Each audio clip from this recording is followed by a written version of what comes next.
मेरे बच्चे, कैसे हो तुम? मैं तुम्हारी माता तुम्हारे लिए एक बहुत ही ज़रूरी और महत्वपूर्ण संदेश लेकर आई हूँ। यदि यह संदेश तुम्हें इसी समय प्राप्त हो रहा है तो यह संदेश तुम्हारे लिए ही है।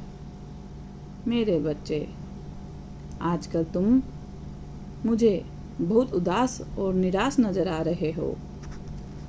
मैं जानती हूँ अभी तुम बहुत बेचैन हो। अपनी ज़िंदगी में तुम्हें कुछ भी समझ नहीं आ रहा कि तुम कैसे अपनी इन सब परिस्थितियों से बाहर निकलो। तुम अपने जीवन में कुछ करना चाहते हो, कुछ बनना चाहते हो, पर हो कुछ और ही रहा है तुम्हारे साथ। तुम्हारी सोच से बिल्कुल विपरीत होता जा रहा है, परंतु तुम अभी इस बात से बिल्कुल ही अनजान हो कि तुम्हारे जीवन में एक ऐसा इंसान है जो सदैव तुम्हारे और तुम्हारी खुशियों के बारे में सोचता रहता है और हमेशा मुझसे प्रार्थना करता है तुम्हारे लिए। अभी वह तुमसे दूर है, परंतु वह तुमसे मिलने के लिए बहुत बेचैन है। हर पल वो तुम्हारी प्रतीक्षा कर रहा है तुमसे मिलने की। मेरे बच्चे, अभी तुम दोनों एक दूसरे से दूर हो, कोई बातें नहीं होती तुम्हारी, परंतु एक समय था जब तुम दोनों एक दूसरे के साथ थे, बहुत खुश भी थे, लेकिन कुछ गलतफहमियों के कारण कुछ ही वक्त बाद तुम दोनों अलग हो गए एक दूसरे से। परंतु एक दूसरे से दूर जाने के बाद तुम्हें अपनी अपनी गलतियों का एहसास हुआ। तुम दोनों ही को पछतावा हो रहा है।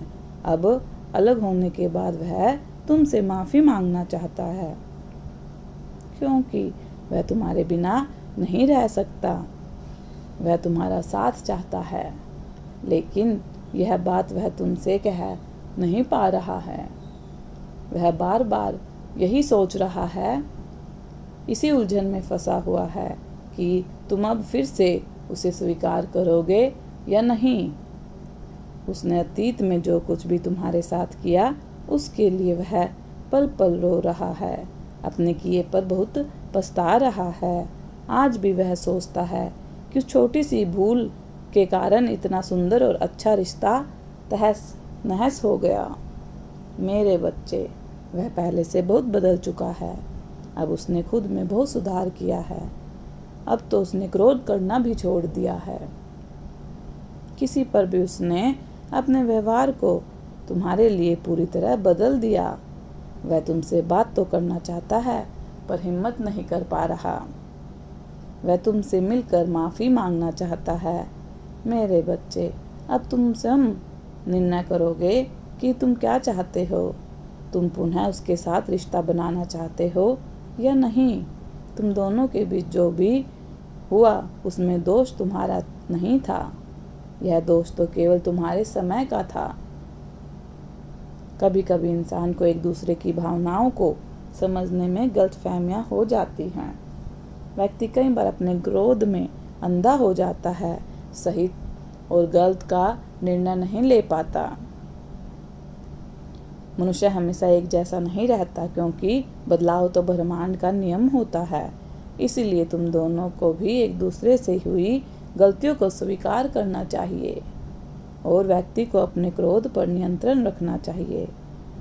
नहीं तो कोई भी रिश्ता टूट ही जाता है।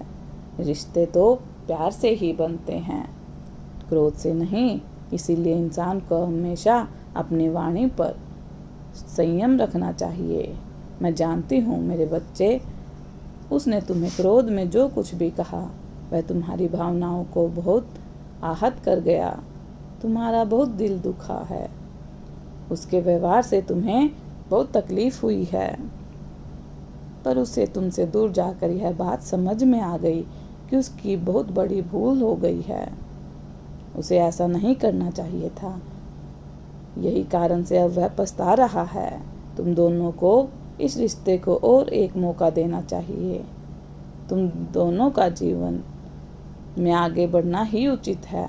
जब तक तुम पीछे हुए अतीत की गलतियों को भुलाकर आगे नहीं बढ़ोगे, तुम दोनों अतीत में ही खोए रहोगे।